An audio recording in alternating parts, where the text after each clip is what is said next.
বন্ধুরা, পৃথিবীতে বিভিন্ন শাসকরা এসেছে এবং বিভিন্ন শাসকরা হারিয়ে গেছে।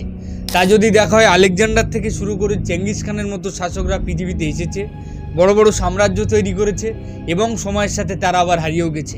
কিন্তু আজকের ভিডিওতে আলোচনা করব এমন একজন নারী শাসকের ব্যাপারে, যিনি তার শাসন ব্যবস্থা ধরে রাখার জন্য তিনি তার বাবার সাথে রানী হিসেবে সিংহাসনে বসেছিলেন। তিনি তার ভাইদেরকে বিয়ে করেছিলেন, পরবর্তীকালে সেই ভাইদেরকে তিনি আবার হত্যা করেছিলেন। বলা হয় যে তিনি সিংহাসন ধরে রাখার জন্য, তিনি ক্ষমতা ধরে রাখার জন্য 100-র বেশি পুরুষের সঙ্গে শয্যাসঙ্গী হয়েছিলেন। তিনি হচ্ছে বিখ্যাত সুন্দরী রানী ক্লিওপেট্রা। তো আজকের ভিডিওতে আলোচনা করব রানী ক্লিওপেট্রা এবং তার রাজনীতি সম্পর্কে, এবং আজ থেকে 2000 বছর আগে রানী ক্লিওপেট্রা মারা যাওয়া সত্ত্বেও ইতিহাসের পাতায় তিনি কেন আজও পর্যন্ত অমর হয়ে আছেন, তার অমর যে কাজকর্ম সেগুলো সম্পর্কে আজকের ভিডিওতে বিস্তারিতভাবে আলোচনা করার চেষ্টা করব। তো দেখুন, পুরো ঘটনাকে বুঝতে হলে আজ থেকে 2000 বছর আগের এই ম্যাপটা দেখতে হবে। এটা হচ্ছে সম্রাট আলেকজান্ডারের সাম্রাজ্যের ম্যাপ। এই ম্যাপ একদিকে ভারত থেকে শুরু করে সুদূর গ্রিস পর্যন্ত এই বিপুল জায়গা দখল করে নিয়েছিলেন সম্রাট আলেকজান্ডার। কিন্তু অল্প বয়সে 332 খ্রিস্টপূর্বাব্দে সম্রাট আলেকজান্ডারের মৃত্যুর পর তার সাম্রাজ্য তার 4 জন যে জেনারেল, সেই জেনারেল ভাগ করে নেয়। এবং ম্যাপে দেখুন, নিচের যে অংশটা দেখছেন, এই অংশটা দখল করে নেয় তারই একজন জেনারেল টলেমি, এবং সেখানে তিনি টলেমি সাম্রাজ্য স্থাপন করেন। কিন্তু সময়ের সাথে সাথে সেই টলেমি সাম্রাজ্য দুর্বল হতে থাকে। অন্যদিকে ম্যাপে দেখুন, এটা হচ্ছে রোমান সাম্রাজ্যের ম্যাপ। এই রোমান সাম্রাজ্য ধীরে ধীরে শক্তিশালী হয়ে ওঠে এবং তারা ধীরে ধীরে পরিপার্শ্বের যে জায়গাগুলো, সেই জায়গাগুলো তারা দখল করতে থাকে। এবং একটা সময় যখন রোমান সাম্রাজ্যের তরফ থেকে টলেমি সাম্রাজ্যকে দখল করার জন্য উদ্যত হয়, তখন টলেমি সাম্রাজ্যের তরফ থেকে প্রচুর পরিমাণ অর্থ দেওয়া হয় রোমান সাম্রাজ্যকে। একদিকে দুর্বল হয়ে যাওয়া টলেমি সাম্রাজ্য এবং তার উপর থেকে প্রচুর পরিমাণ অর্থ রোমান সাম্রাজ্যকে দেওয়ার ফলে টলেমি সাম্রাজ্য একটা দুর্বল সাম্রাজ্যে পরিণত হয়। এবং এর মধ্যেই টলেমি সাম্রাজ্যের ক্ষমতায় আসে টলেমি 12 এবং তার রানী ক্লিওপেট্রা 5, এবং তাদের একটা কন্যা সন্তান ছিল। সেই কন্যা সন্তানের নাম হচ্ছে ক্লিওপেট্রা 7।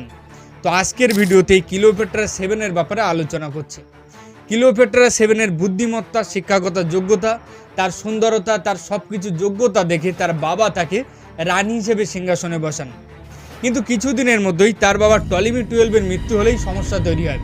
রাজ্যের জনগণ তারা আপত্তি করতে থাকে, তারা কোনো নারীর শাসনে বসবাস করবে না।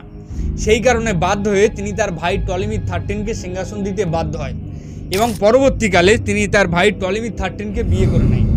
কিন্তু কিছুদিনের মধ্যেই ভাই বোন তথা স্বামী স্ত্রীর মধ্যে রাজনৈতিক মতভেদ হওয়ার কারণে টলেমি 13 এবং তার রাজনৈতিক শিক্ষাগুরু দুজন মিলে একসাথে হয়ে ক্লিওপেট্রাকে সেখান থেকে বিতাড়িত করে। ক্লিওপেট্রা সেই টলেমি সাম্রাজ্য থেকে বিতাড়িত হয়ে রোমান সাম্রাজ্যের অধীনস্থ যে সিরিয়া ছিল, ম্যাপে দেখুন এটা হচ্ছে সিরিয়া, সেই সিরিয়াতে গিয়ে তিনি আশ্রয় নেয়। এবং সেখানে গিয়ে তিনি চিন্তা ভাবনা করতে থাকে যে রোমান সাম্রাজ্যের রাজা জুলিয়াস সিজারের সাথে কোনোভাবে দেখা করে, তার সাথে কোনো বন্ধুত্বপূর্ণ সম্পর্ক করে তিনি তার ভাই টলেমি সাম্রাজ্যের উপর হামলা করবে, টলেমি সাম্রাজ্যকে তিনি আবার পুনরায় দখল করবে। এবং অন্যদিকে রোমান সাম্রাজ্যের মধ্যে তখন আর একটা বড় সমস্যা চলছে।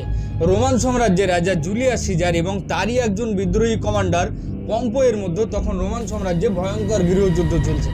সেই গৃহযুদ্ধে শেষ পর্যন্ত পম্পোই হেরে যায় এবং সেখান থেকে তিনি প্রাণ বাঁচাতে গিয়ে আশ্রয় নেয় টলেমি সাম্রাজ্যের মতো।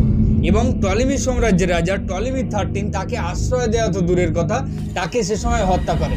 অন্যদিকে রোমান সাম্রাজ্যের রাজা জুলিয়াস সিজার যখন জানতে পারে যে তার শত্রু অবস্থান করছে টলেমি সাম্রাজ্যের মধ্যে, তখন তিনি টলেমি সাম্রাজ্যের উপর ক্ষুব্ধ হয়ে টলেমি সাম্রাজ্য দখল করার জন্য উদ্যত হয়।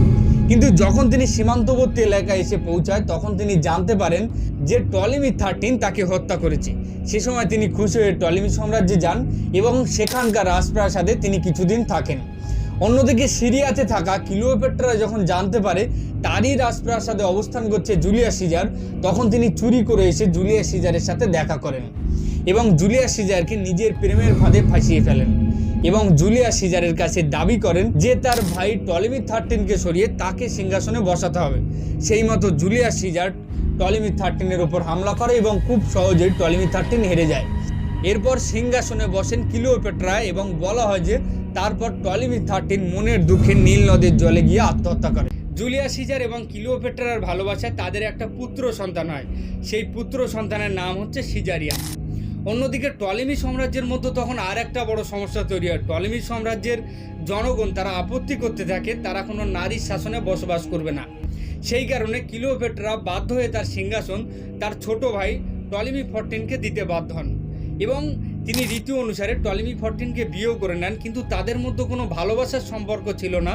ক্লিওপেট্রা কেবলমাত্র ভালোবাসত জুলিয়াস সিজারকে। অন্যদিকে খ্রিস্টপূর্ব 46 খ্রিস্টপূর্বাব্দে জুলিয়াস সিজার তার নিজের সাম্রাজ্য রোমান সাম্রাজ্যে ফিরে যান এবং সেখানে গিয়ে তিনি ক্লিওপেট্রাকে তার নিজের সাম্রাজ্যে আমন্ত্রণ জানান। অন্যদিকে ক্লিওপেট্রা তার স্বামী টলেমি 14 এবং তার বাচ্চা সিজারিয়ানকে নিয়ে ক্লিওপেট্রা রোমান সাম্রাজ্যে যায় এবং রোমান সাম্রাজ্যে বড় অনুষ্ঠানের সাথে তাদের স্বাগত জানানো হয়। অন্যদিকে রোমান সাম্রাজ্যের মধ্যে তখন আর একটা বড় সমস্যা তৈরি হয়। রোমান সাম্রাজ্যের যে রাজনীতিকরা ছিলেন সেই রাজনীতিকরা জুলিয়াস সিজার এবং ক্লিওপেট্রার ভালোবাসাকে তারা ভালোভাবে নিয়ে এবং একদিন রাজপ্রাসাদের মধ্যেই জুলিয়াস সিজারের উপর হামলা করে দেশের রাজনীতিকরা এবং জুলিয়াস সিজারকে হত্যা করে।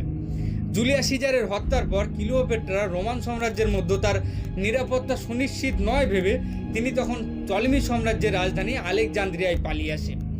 আলেকজান্দ্রিয়ায় এসে তখন আর একটা সমস্যা তৈরি হয়। আলেকজান্দ্রিয়ায় আসার পরে তার যে ভাই ছিল টলেমি 14 এবং তার আর একটা বোনের সাথে একসাথে মিলে ক্লিওপেট্রার বিরুদ্ধে রাজনৈতিক ষড়যন্ত্র করছিল। ক্লিওপেট্রা তা জানতে পেরে তাদের খাবারে বিষ দিয়ে তাদেরকে হত্যা করে।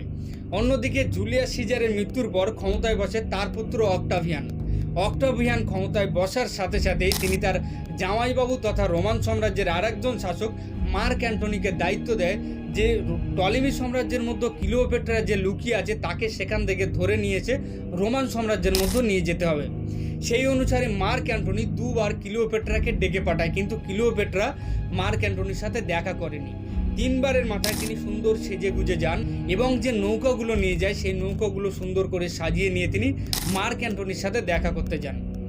মার্ক অ্যান্টনির সাথে দেখা করে আশ্চর্য করার বিষয় হচ্ছে যে তার শ্বশুর জুলিয়াস সিজারকে যেমন নিজের প্রেমের ফাঁদে ফাঁসিয়ে ফেলেছিলেন, ঠিক তেমনি তার জামাতা মানে মার্ক অ্যান্টনিকেও কিন্তু নিজের প্রেমের ফাঁদে ফাঁসিয়ে ফেলে। অন্যদিকে মার্ক অ্যান্টনির কাছে দাবি করে যে ক্লিওপেট্রা এবং জুলিয়াস সিজারের যে সন্তান আছে সিজারিয়ানকে রোমান সাম্রাজ্যের সিংহাসনে বসাতে হবে এবং আশ্চর্যজনকভাবে মার্ক অ্যান্টনি সেই প্রস্তাবে রাজি হয়ে যায় এবং নিজের শ্যালক অক্টাভিয়ানের বিরুদ্ধে যুদ্ধ ঘোষণা করে এবং এই ভীষণ গৃহযুদ্ধে যখন অক্টাভিয়ান হেরে যাওয়ার উপক্রম হয় তখন যুদ্ধক্ষেত্রে অক্টাভিয়ান তার জামাইবাবু মার্ক অ্যান্টনিকে বলেন যে ক্লিওপেট্রা মারা গেছে এবং যেহেতু ক্লিওপেট্রা মারা গেছে তার আর বেঁচে থেকে কি হবে, সেই শোকে তার নিজের অস্ত্র তার নিজের শরীরের মধ্যে ঢুকিয়ে দিয়ে আত্মহত্যা করেন। অন্যদিকে মার্ক অ্যান্টনির মৃত্যুর পর ক্লিওপেট্রা বুঝতে পারে তার আর বাঁচার কোনো রকম রাস্তা নেই, সেই কারণে সে বিষাক্ত সাপের কামড় নিজের গায়ে খেয়ে নিজে আত্মহত্যা করেন। এর সাথে সাথে ক্লিওপেট্রার ইতিহাস পুরোপুরি শেষ হয়ে যায় এবং বলা হয় যে ক্লিওপেট্রা শাসন ক্ষমতা ধরে রাখা সহ বিভিন্ন রাজনৈতিক কারণে তিনি 100-র বেশি পুরুষের সঙ্গে শয্যাসঙ্গী হয়েছিলেন। তিনি ছিলেন বুদ্ধিমতী, তিনি একজন শিক্ষিত নারী ছিলেন, তিনি সেই সময় 8টা ভাষা সম্পর্কে জানতেন, তিনি একজন বিখ্যাত রাজনীতিক ছিলেন, তিনি ছিলেন একজন বিখ্যাত ডিজাইনার, কারণ তিনি সেই সময় যে ড্রেসগুলো পরতেন সেই ড্রেসগুলো পুরো মধ্যপ্রাচ্য জুড়ে ট্রেন্ডিং হিসেবে চলতো। তার সাথে সাথে তিনি ছিলেন একজন চিকিৎসক, কারণ বিভিন্ন রাইটাররা লিখে গেছেন যে তিনি সেই সময় ছোটোখাটো বিভিন্ন রোগের চিকিৎসাও করতেন। তিনি ছিলেন একজন সিঙ্গেল মাদার, কারণ জুলিয়াস সিজারের মৃত্যুর পর তার পুত্র সিজারিয়ানকে তিনি নিজেই মানুষ করেছিলেন। আজকের দিনে সিঙ্গেল মাদার হওয়ার ব্যাপারটা ইজি বলে মনে হলেও আজ থেকে 2000 বছর আগে সেটা কিন্তু ইজি ছিল না। এবং সর্বশেষ বলা যায় তিনি ছিলেন একজন বিখ্যাত রাজনীতিক। তো আশা করি ক্লিওপেট্রা সম্পর্কে টপিকটি সকলেই বুঝতে পেরেছেন।